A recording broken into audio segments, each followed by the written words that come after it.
Lucky leftover lovers and maximalists. Benefit from the bounty of your bumper crop. Be glad of your glorious glut. And investigate the infinity of intemperance. Because it's time to talk Tull to me, Tull to me, Tull to me, Tull to me.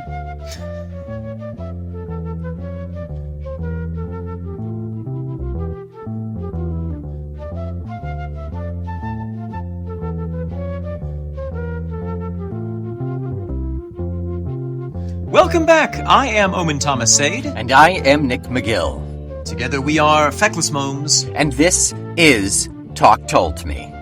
An ever-expanding embarrassment of riches in the stuffed warehouses of prog rock, in which nth degree Nick and overmuch Omen happily inhabit the inordinate nimiety of work, the grand and expanding discography that is the work of more songs than you can shake a stick at rock band Jethro Tull.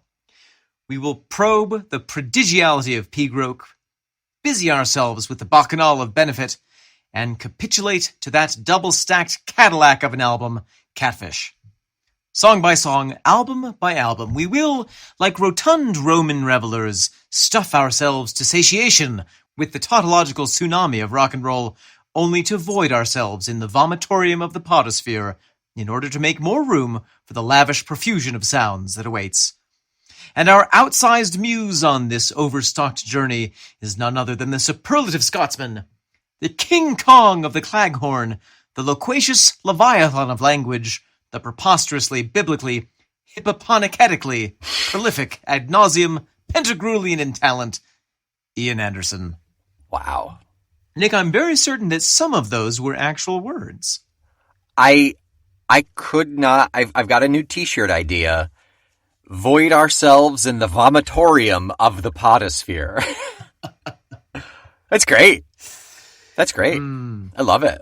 It feels good anyway. It feels right. It just feels right. Yes. Nick, welcome back. Here we are, another week, another song about which we will talk Tull.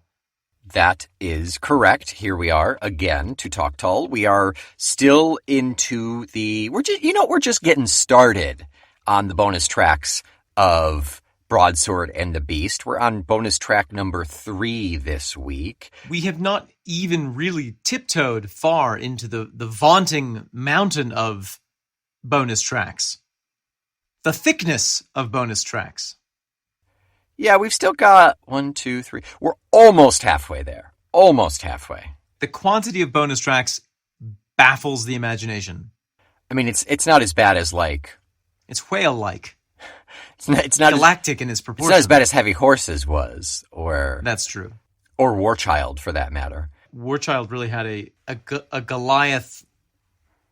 It had an apocalyptic dump truck full of bonus tracks. An apocalyptic dump truck. That was my stripper name in college, actually. Yes. Oddly enough, yeah. Remember, I gave you your first $1. Oh, framed. I do. It's still damp. Nick, anything to say? Oh, well, I suppose we should ask, what song is it that we have the pleasure of listening to and subsequently talking Tull about this week? Oh my gosh, this week we are talking about Too Many Two. Well, I have 2 ears, so let's put the music into both of them. That is the right amount. Let's listen.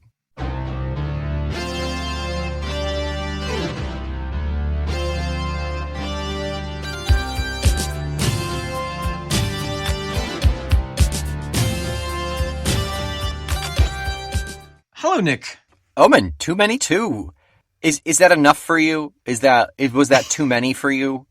It was rather a lot. It was a lot. It was an unrestrained amount of twos.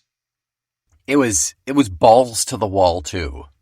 It was a too many two-a-palooza. I've got twos out the wazoos. I had some bad acid at the original Too Many Two-a-palooza. Just never been the same since. No, definitely not. Definitely not. Nick, this is a song that I have not really been super familiar with up until fairly recently, and I still would say I'm not, overly familiar with it. Mm-hmm. Is this a song that you have any emotional connection with? Does it live in a special place in your heart? No, not especially because, I mean, last week's was so darn good. Mayhem Maybe and Jacqueline the last 2 weeks were just so darn good. This one just really falls flat for me, to be honest. Well, in that case, since neither of us have a particular emotional attachment to it, I think that we should approach it like scientists. Yes, let's dissect it. We'll be objective. Get everything we can out of it. We'll get the most funding that we can, and then we'll see if our colleagues can have the same results that we had. Then we'll chuck it in the bin and try to commercialize it. That's phase 3, yes. Okay, great. But we're on phase 1. Yeah, okay, go. So Nick, this is a song called Too Many Two, as you may recall. Right, Tootoo. What have we got going on musically here? It is more synthy funk. Oh, yes. It's very simple synth, though. It's kind of just, it's set it and forget it synth, really, here. Yeah, it's interesting. It's sort of, we have a little bit of fun stuff, kind of funky stuff in the very top, but then it resolves into that kind of that 2-chord wow, wow. Wah-wah. And that repeats for quite a long, basically for the whole song. Yeah, it sets us up for the backbone, and it's really, it's just, it works. I guess in this instance, it works well because not only is that portion of the song repetitive, but Too Many Two is repetitive. So maybe there is some level of, there's some synergy there. It's true. I think there's a thematic resonance in the form and the content. Yeah. Now, Nick, do you think we have time? Check your calendar. Mm-hmm. Would we have time to take a little trip down the root of the origin of synthetic music here? Sure. I think we've got time to hop in the time machine. Sure. It's a me, your history teacher. It's a history lesson. Yeah. Oh, little root tug. Never hurt anyone. Ooh, I mean, depends on how hard you tug the root, but... Well, I've got soft hands. I was at my local record store over the weekend, and... I moisturize. I was at my local record store over the weekend and was pawing through the $2 record section and the $5 record section like some sort of a dirty record rat. And I came across this really fantastic album that probably a lot of our listeners are already familiar with, but it was new to me. It's a record, funnily enough, from 1968. That date should be rather familiar to you. It sure is. And it is an album called Switched on Bach by Walter Carlos. That sounds very familiar. It should. It was a kind of watermark album by Walter Carlos, who collaborated with another gentleman whose name should sound familiar to you, Robert A. Moog. Oh, wow. They worked together. Carlos was an audio engineer and tape editor at a very large New York music studio, and he was sort of a visionary of electronic music, and he worked with Moog to create various instruments, the very early days of these early synthesizers, and was showcasing them. And sometimes he was showcasing them with original compositions, but what he found was the most effective at kind of conveying the gospel of electronic music was to play Bach. And not just play it, but play it at the level of a really, really virtuosic performer. And so this is an album of Walter Carlos performing parts of the Brandenburg Concerto, parts of the Magdalena Notebook, and all these, classic Bach pieces on an electronic instrument, and it sounds so freaking cool. I just want to show you the album art here for a second. It's a version of Bach with his wig on in a spacesuit, floating in space with a bunch of digital sound equipment. That's really cool. So, not super relevant to this song, except to say that the roots of the electronic music reach quite far back, and kind of an exciting discovery for me. Yeah. Yeah, that's really cool. That's really, really early stuff, circa Mellotron, even, Very much so, very much so. Moog and Mellotron are cousins. They are, or rivals. Ooh, rivals and cousins. They could be the same thing. Rivals? cousins, and maybe lovers. And potentially lovers. Nick, the other musical elements of this song, we have the bass coming in fairly early. And then we have Martin kind of doing these disjointed stings in the background. And then Ian's voice is placed almost a little bit off kilter from everything. There's something peculiar to me about this song, which is that I can't really figure out the time signature. I think there's a couple different ways of counting it. Yeah.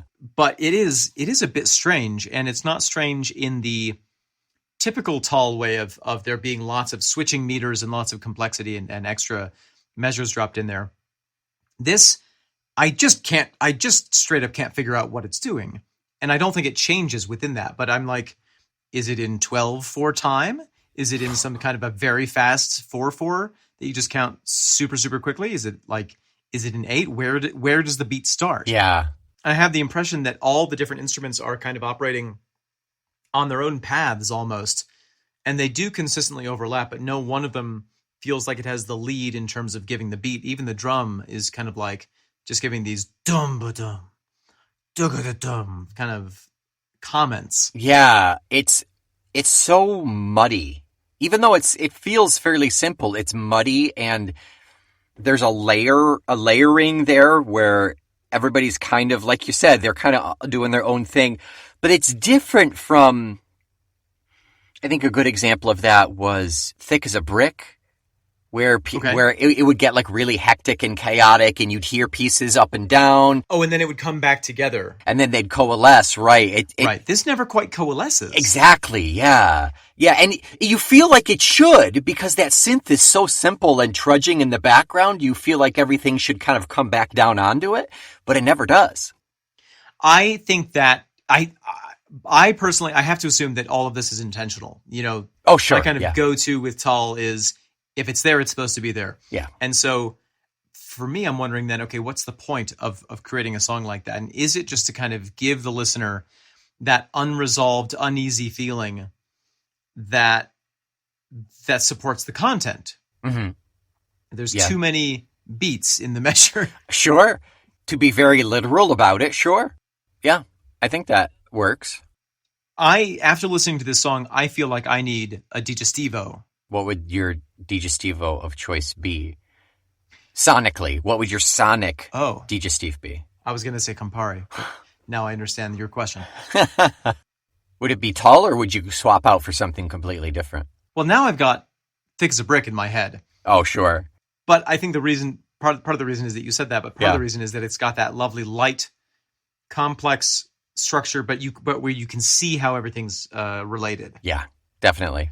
There is, if you can get past the kind of trudging synth in this, which at some points reminds me of Stormwatch even, not even necessarily going back to Broadsword, but even further back to Stormwatch. I don't know, some of those like really broad stings, for some reason, I don't know, makes me think Stormwatch. But if you can get past that part of it, Jerry's drums are great. He's got cowbell in there, really solid, fun. Yep. Guess what? I got a fever. And the only prescription is more cowbell. Maybe it's a bit deceptive that it feels like it's a simple song musically, considering all of the pieces here and there and in between and never quite coming together. But it gets to the point for me where it's just a bit too repetitive. Yeah, it feels a little heavy. It's plenitudinous. It is perhaps overwrought. It's maybe a little inflated.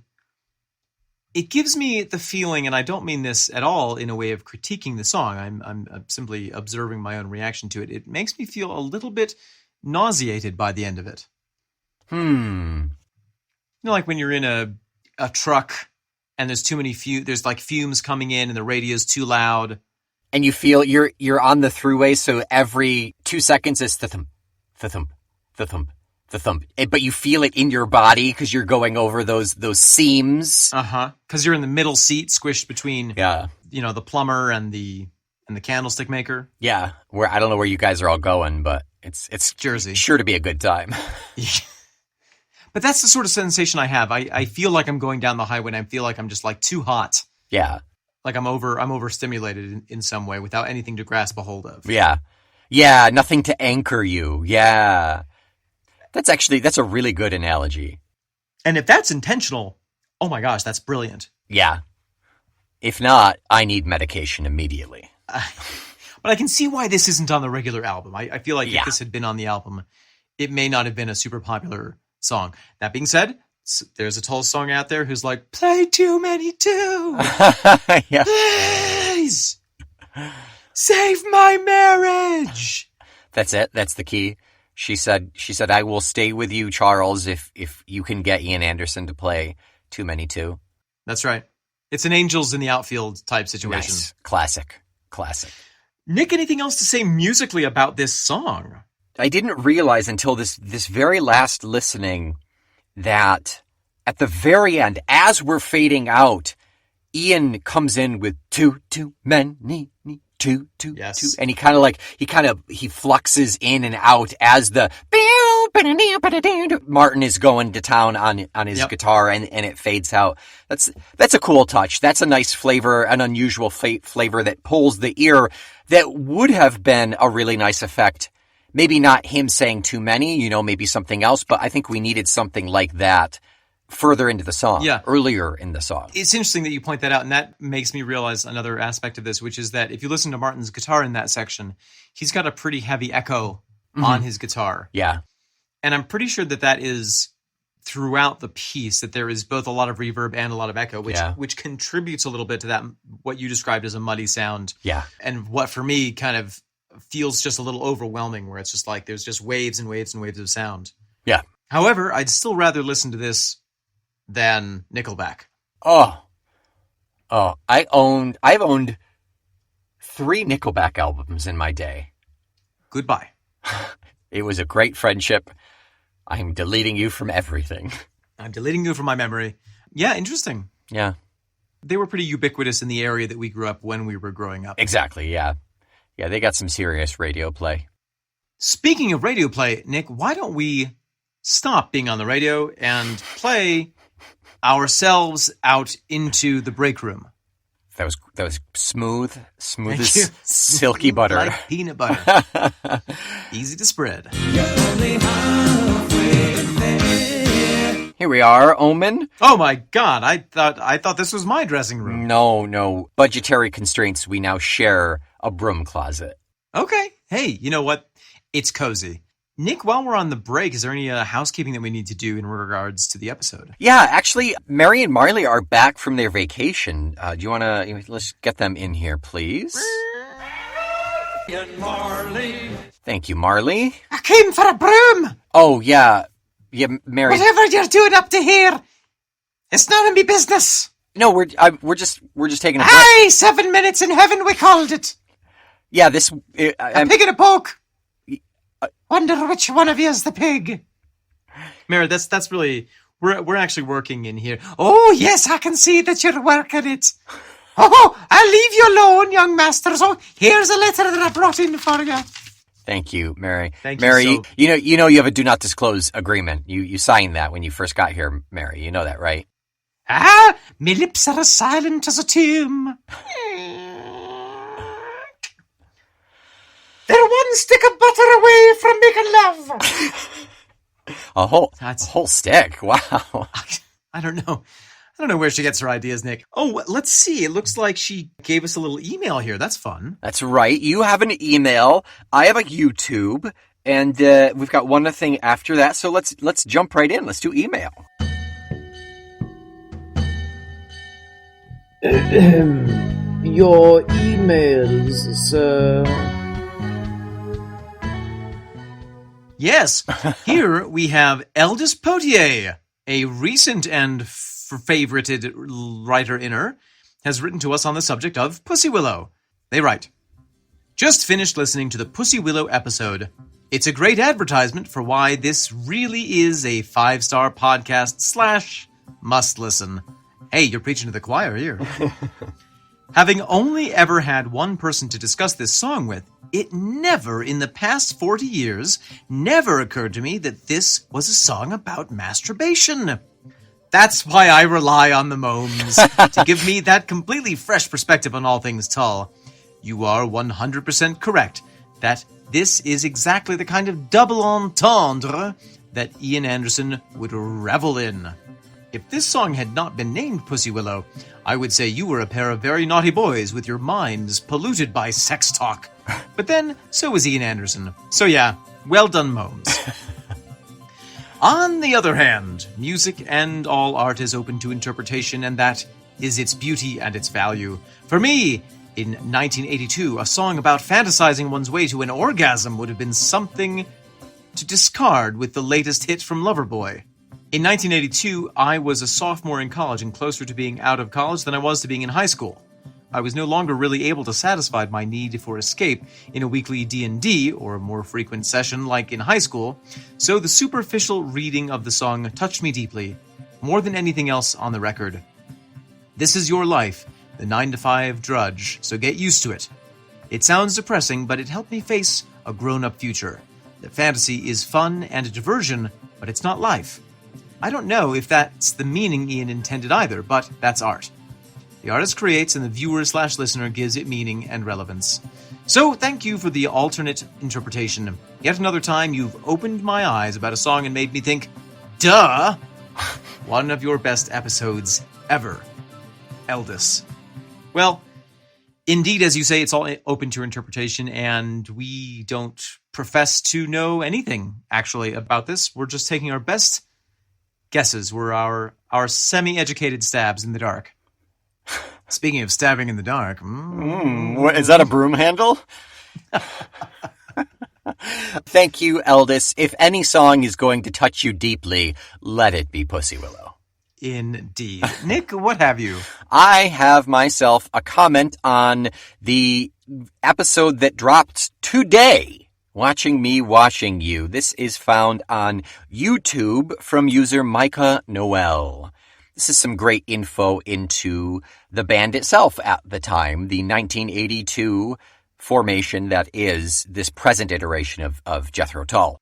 From Micah, my understanding is that Ian himself played a lot of keyboards in the 80s, including the Fairlight CMI and likely on any gear available to him at the time. He was already known for having his own home studio before it was ordinary, and PJV was quite the producer on top of playing keyboards.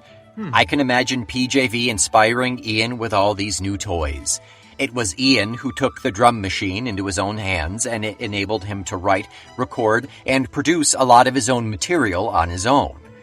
On this song specifically, I do believe that the arpeggiator is automated and that it could have been mostly an IA solo track. There's no real proof that PJV even played on this track.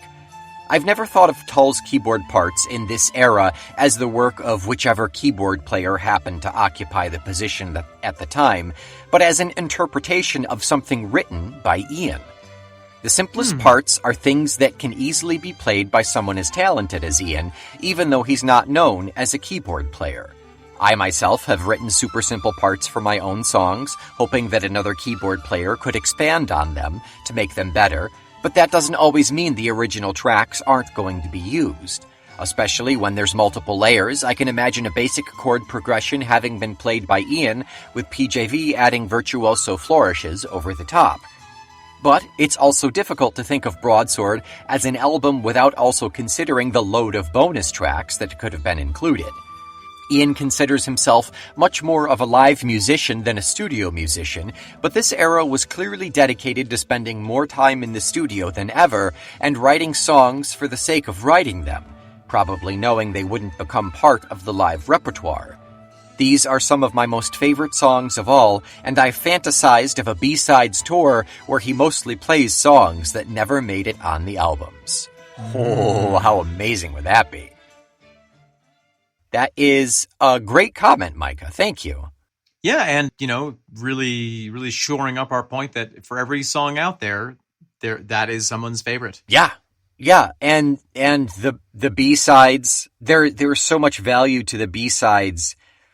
I mean, even when you get past the novelty of a song that you've barely heard, there is value in those songs because you get a good glimpse of sometimes the less than polished pieces that gives you a little more of an idea of what was going on at the time. Absolutely. I mean, even a song that you don't particularly like, it gives you a perspective on the recording process. I think that's a really interesting point that, could there have been multiple hands involved in the piano tracks? And I think that the song that we're currently talking about is a good candidate for something like that. Absolutely. Yeah. With how simple it just repeats over and over. It could have been Ian just programming and then going to town elsewhere. Yeah. And even PJV over top of that. Exactly. Yeah. Because it does have that. It has that layered effect. Yeah, absolutely. Well, thank you again, Micah. Greatly appreciate it. And one final note before we get in, there is a new Jethro Tull podcast on the scene, folks. That's right. We heartily, with open pants, welcome to the Tull, the pod of Tullosphere, a new project entitled, Nick? The Broadsword Files. Fantastic name. Do we know where it's out of? No, not I am not aware yet. I think you can find them on Apple Podcasts and you can find them on YouTube. I wasn't able to find them on my specific player just yet, but that may change in the future. It's just a couple of blokes just sitting in a room talking about Tull. That's kind of the thing to do. I mean, that's what every other Tull podcast has been. That's what every podcast is. I do have to say they are claiming to be the definitive Jethro Tull podcast. So I'm really heartily considering a t-shirt that says "Talk Tull to me." Apparently not definitive enough. I think we're more descriptive than definitive. When Ray heard that, I was listening to their first episode, and Ray heard that. She's like, "What? Who do they think they are? Are they even doing a song an episode?" No one gets more protective of this podcast than your wife, and I love it. Who does not listen to this podcast? It's the best. No. And that is it. Everybody go listen to the Broadsword Files, but come back and listen to us as well, please. The more the merrier. Speaking of which, I don't think we're alone in this closet. I've been sleeping here during my breaks in the day. That's what that heavy breathing was? That's actually a great relief. All right, Marley, we'll get out of here and let you take your union break. Go for it, Marley. Thank you. Much obliged. All right. Got special time with the bucket coming up. Welcome back, Omen. We are at the second portion of our podcast today. We're going to talk the content that makes up the song Too Many Two. Too many drivers in too many cars, too many lost souls drinking in too many bars, too many heroes stepping on too many toes. Too many drivers in too many cars, too many lost souls drinking in too many bars, too many heroes stepping on too many toes. Nick, is there a theme of this song? Two. It's two, right? Is that it? Mm-hmm. Yeah. Okay. Too many. It's overpopulation. It's a world filled with the excesses of life and of any and all varieties. Overconsumption. Perhaps. Yeah. Being overwhelmed, even. Right, or, the feeling, one's reaction to seeing the inflated world around us. Mm-hmm. Yeah, it's kind of a laundry list of things. It's Ian walking down the street or riding the train and looking out and seeing all of these things and kind of finding the negative in it all, Maybe he was in a particularly sour mood.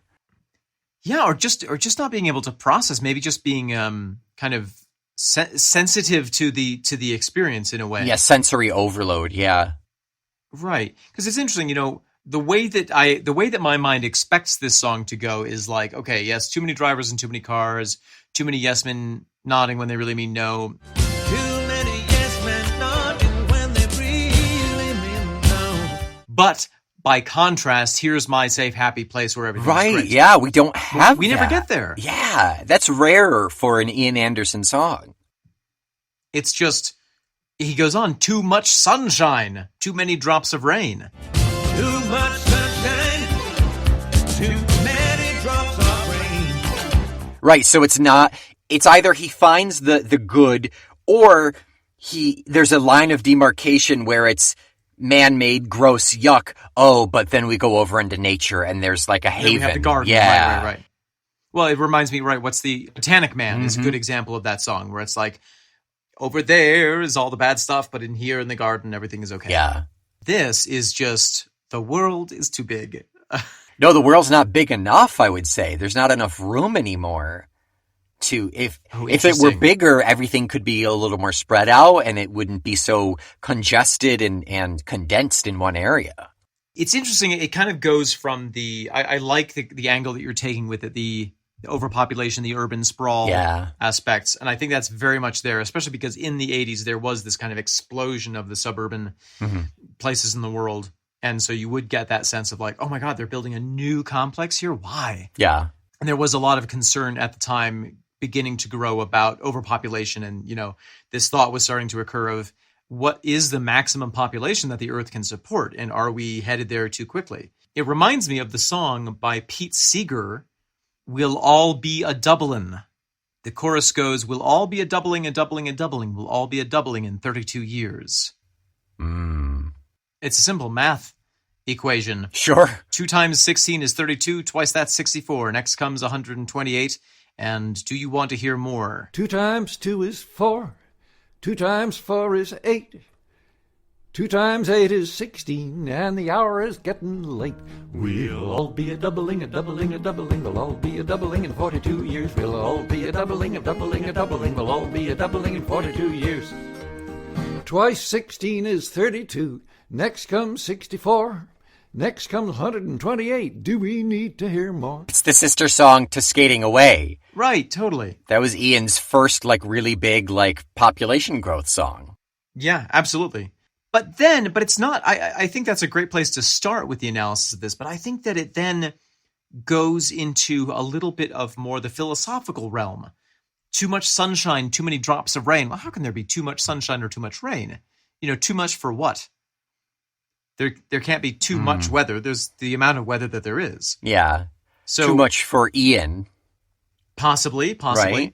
Too many equal and average children who will all grow up the same. Too many equal and average children who will all grow up the same. Peculiar phrase. Ooh, I want to go back to weather really quick, though. Yeah. Maybe this does play into the man-made effect on the climate, though. Some places are flooding. Other places are droughting. It could be that. No, it could be that. And as I was saying it, I had that thought, but I get the sense that that's not what it's about. Okay. It feels to me like it's too intense, or the observer doesn't have the capacity to process it.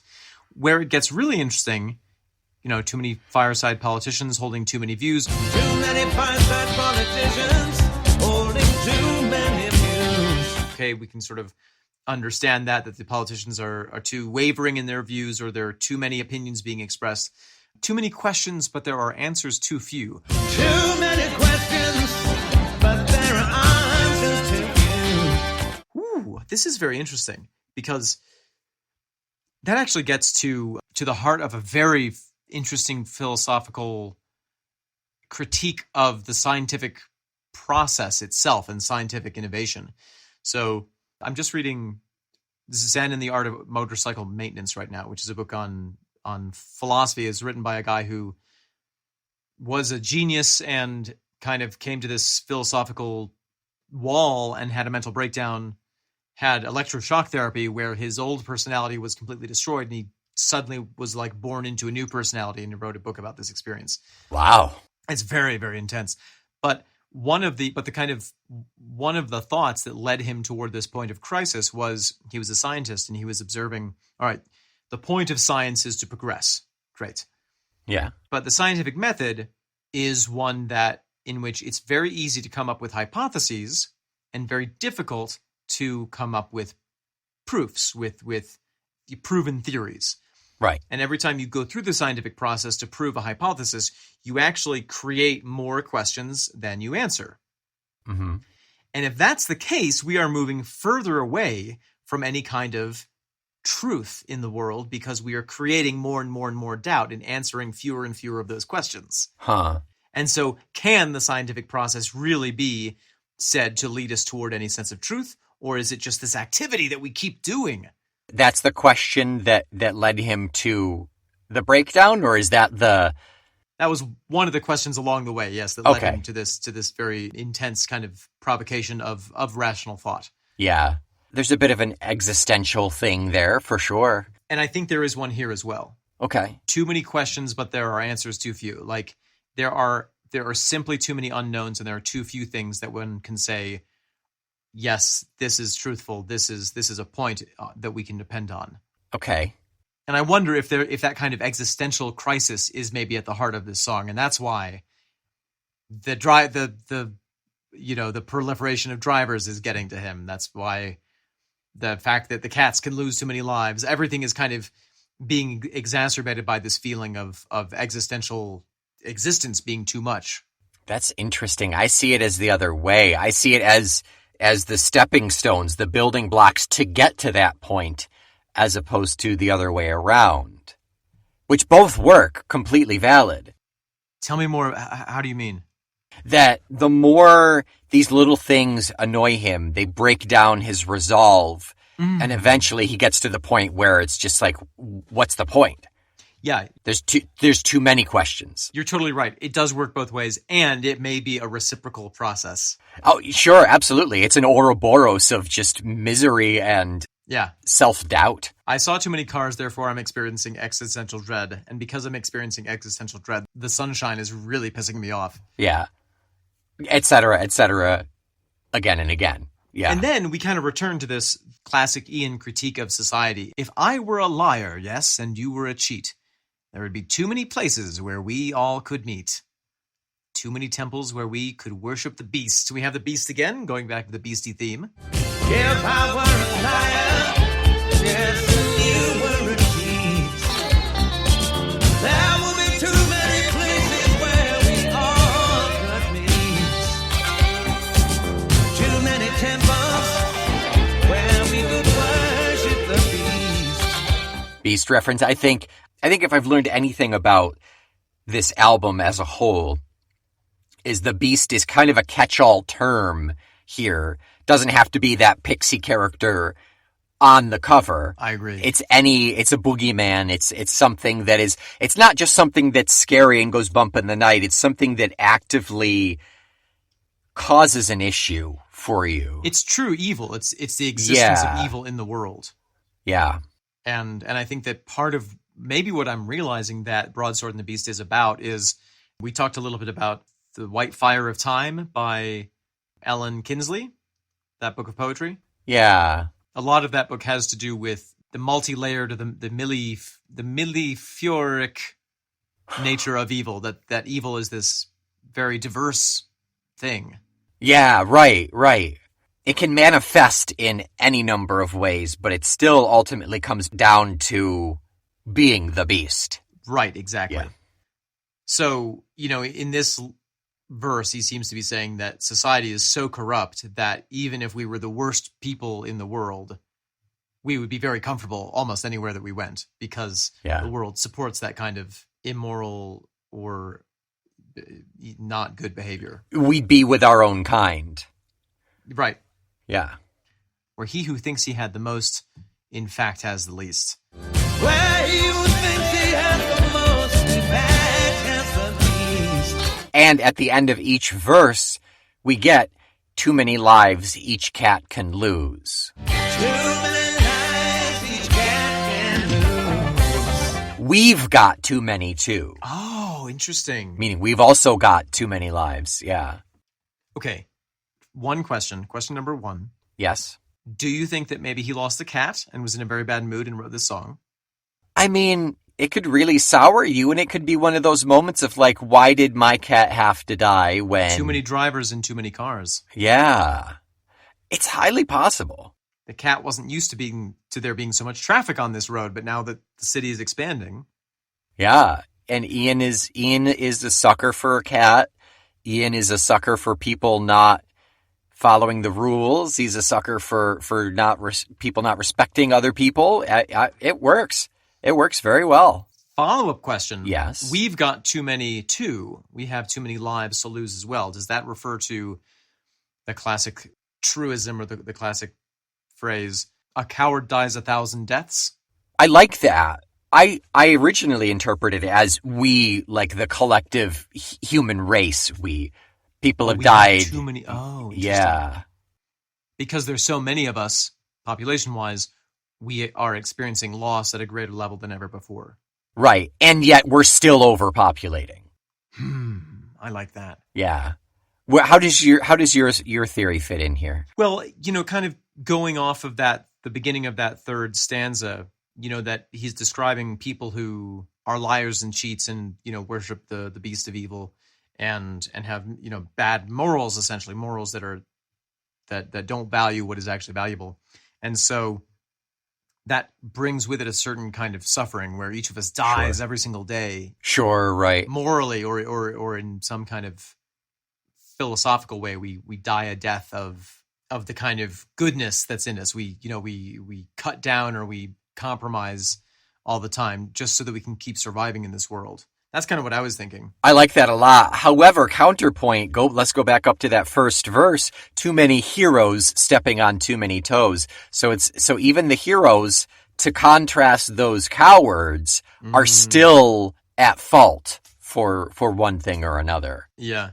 It's interesting. I feel like there is a little bit of there is a turning on itself, which is very, very, very awesome, typical Ian writing. Yeah. Where there's the kind of the level of reality, there's the level of philosophy or theology, and those two are mixing into one another like a marbled rye bread. I like rye. And when you cut a slice, you get the white and the rye. You can see both of them, but you can't separate them anymore because they're baked in together. It's rye and pumpernickel, right? The pumpernickel's the brown. What, isn't rye brown? No, rye is like it's a very light brown, like it's a tan. Like me. But the dark brown, like you, and the dark brown is pumpernickel. Right, exactly. It's that kind of a bread. Yeah. Caraway seeds on top. Little butter. Good to go. Fresh out of the oven. Smear it on there. I have it's not even renewed. I have a new appreciation for this song. Dissecting it lyrically, musically, I don't think it does it justice. I think there could be a better vehicle to get this point across. I think it's a challenge to listen to, definitely. It's not as palatable, but at the same time, part of the raison d'être of Jethro Tull is to push the format of rock and roll. And, I think that we've pushed into kind of a dark, weird corner here. Yeah. And it is all part of the house of prog rock. That's right. That's right. It's the scary basement. Yeah. We're in the crawl space of prog rock. You eventually just start throwing stuff down the stairs and say, one day I'll turn on the light and take care of all of it. Not today. I'm not doing that right now. Yeah. It's the funny little dead space behind the cabinet of prog rock. Oh my gosh. Who would put that there? That Why? Is an odd design flaw, but hey, Yeah. It's part of the house. Why are there bones at the bottom of it? Why? You know what? Just seal it up. Put the fridge there. Yeah. Don't tell the realtor. Nick, anything else to say about Too Many Two? Nothing for me. I've used up all too many of my opinions. Very good.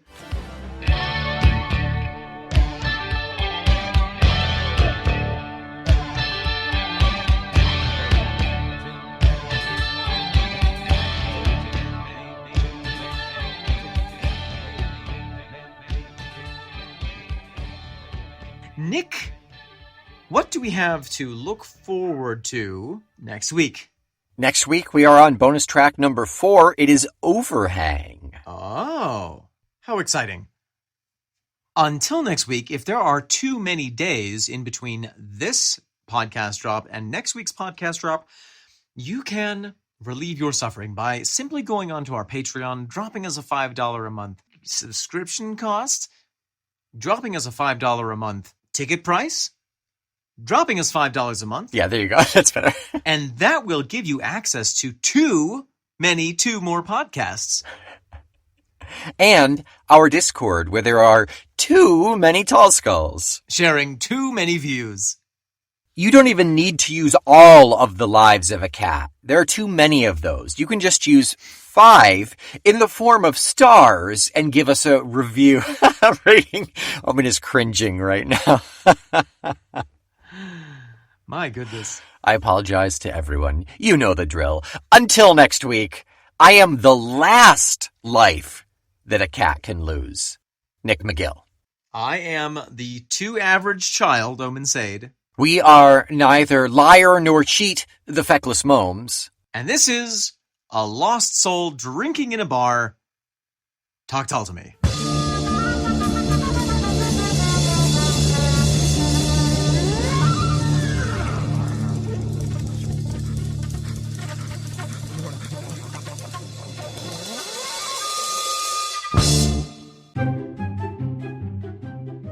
Welcome back, Binky! Welcome back, Pozo! It's the Binky and Pozo Takes a Walk Hour! Yay! Let's go for a walk. I need to stretch my hammies. Yay! I've got on my special shoes! Here we go! Oh, the sun is bright and warm and beautiful. Look, Binky! I have a spot on my skin from the sun!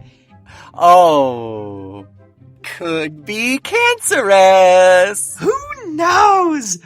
Let's find out! Let's hope it's benign. Here we are at the store, Binky. Let's go in. Okay. Ooh, this is what we call a food desert. Oh, where's the cactuses? Not cactuses. This is all junk food. There's nothing healthy to consume. Yay! I'm gonna lie down on this empty shelf after eating all these sugary snacks. Time to get up and keep going, Pozo. Here we go! Off to the next adventure! Oh my goodness, look at all those used needles on the ground. They're so shiny! And everyone in this park is taking a nap! Don't touch them, the sleepers or the needles. It's not the sleepers nor the peepers! These people are enjoying a good pastime thanks to the opioid crisis. Can you spell opioid? O-P-I... Oh! My God, are you holding out on me, man? I just need a little taste. Oh, Pozo, do you hear that? Do you hear that sound? Yes, Binky, it's the cops. Everybody hide in the bush. Cheese it, it's the fuzz. Ooh, I can hear what's on their radio. It sounds like a fun new program. That's right. It sounds like our friends at Talk Tull to me. We've got two fairies, perhaps. They look like some kind of freakazoids. They probably illegal homosexuals in the park. Copy it over and out. Shoot to kill. Okay, we're gonna do that. But first, let me just finish the podcast. Talk Tull to me is a proud member of the Feckless Moons Audio Network. I love the Feckless Moons! Yay!